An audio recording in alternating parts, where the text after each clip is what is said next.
This is what's wild in New Hampshire by wildlife biologist Eric Orr for the New Hampshire Wildlife Federation. Hey, we're up at the Killam Bear Center in Lyme, New Hampshire, where numbers of cubs that were orphaned last fall would have died had they not been brought to the Killam Bear Center to get them through the winter, to feed them all winter long.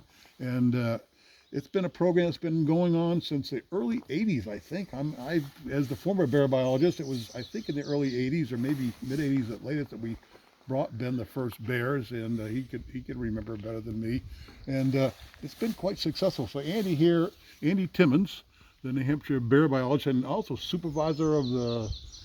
Yeah, so I'm actually now the game program supervisor. So I've passed the torch as the bear biologist to Dan Bailey. Oh, okay. His first day was last Friday, and then he promptly went on vacation.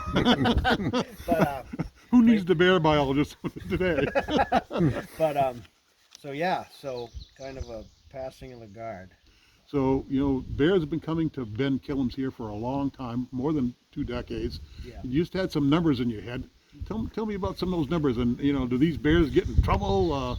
Most of these are young bears and get minimal human contact. You can maybe talk about that, the whole procedure up here to how they get the bears and how we get they delivered bears. Right. So give us that cycle. So yeah, so you know, these bears come in at different times of the year. Historically, the time period when most of them came in was spring, early summer, and most of those were due to, quite honestly, people shooting bears at chicken coops and some motor vehicle kills. But you know, 10 years ago, an average year for us was maybe 10 bears. A high year might be 20. That has increased over time. As bears numbers have grown. As bear numbers have grown, yeah, that has increased over time. So in 2018, due to kind of a perfect storm of a really high food year, which increased production, followed by a very poor food year, which increased mortality. So in 2018, we took in around 80. And then this past year, we kind of repeated that same natural phenomenon where we had a really good food year. 2021, increased female reproduction, followed by 2022, which was a complete mass failure. Drought number 5 out of the last 7 years. Yep.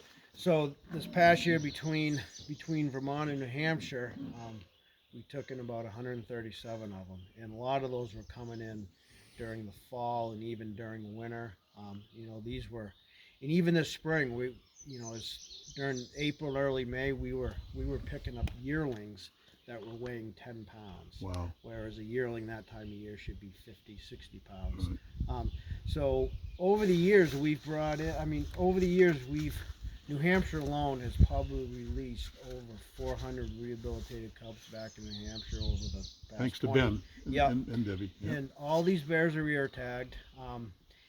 We did do a graduate study a few years back where we followed these animals for 2 years after release, and we got some interesting data out of that. We found that survival was good, and we found that they're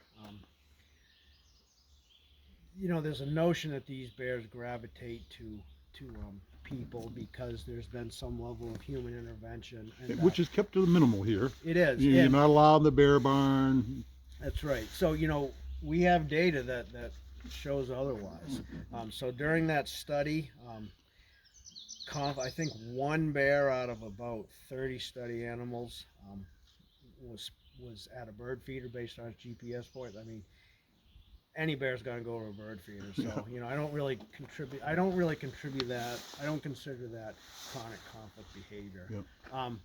But last year's kind of some numbers that I was just telling Eric about. So last year, out of a harvest of almost 1,200 bears in the state of New Hampshire, 6 bears were rehabilitated cubs that we had pre-released. So one of those bears was released earlier that year, last spring, but the remaining 5 were all bears that were released 2 to 3 years prior. Nice. So these are animals that are on the landscape. They're part of the bear population. What's the population estimate now? We're actually, because of some of the high harvests and the poor food conditions we've had over the last couple of years, we've actually dropped from around 6,800 down to 6,300. Okay. So we've still 6,000 bears on the landscape. Yep, absolutely. So these bears are they wear metal ear tags. They're a very durable tag, and if these bears were conflict animals, we handle 20 to 30 bears a year in conflict situations. In addition to that, we get a lot of photos sent of us of bears, and Oh, yeah. we're not handling metal ear tag rehabilitated bears. Nice. Yet nice. they're showing up in the harvest. Yep. Um, So you know they're surviving well. Last year, a female was taken up north, not too far from where she was released, that had been released 9 years prior. Wow. 9 so, years prior. So we're sitting on data that indicates that survival is high. Conflict is low.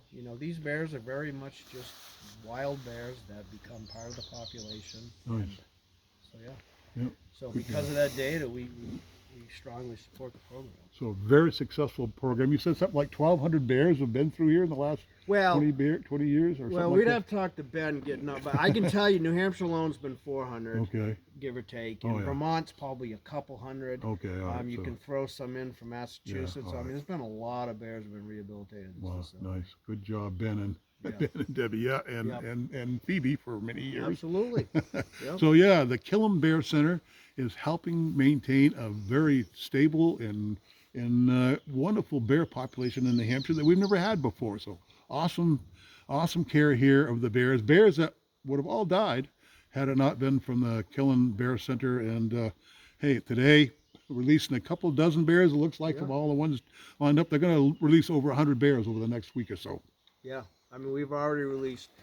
We exceeded 100, I think, yesterday. We're actually Oh, really? closing in on it. Oh, wow. We'll probably be done within the next 2 weeks. Okay, So we've really made good headway. great. And we've had a lot of help. We've had a lot of department biologists chipping in, helping. We've had volunteers. The Society of Protection New Hampshire Yep, Forest here they've been- today. they've been here every release, and they've been assisting. They're opening up properties for release. So been a lot. Everybody's chipping in for a good cause. Make it happen. Awesome. All right. Lots of good news there. This is wildlife biologist Eric Orff for What's Wild in New Hampshire.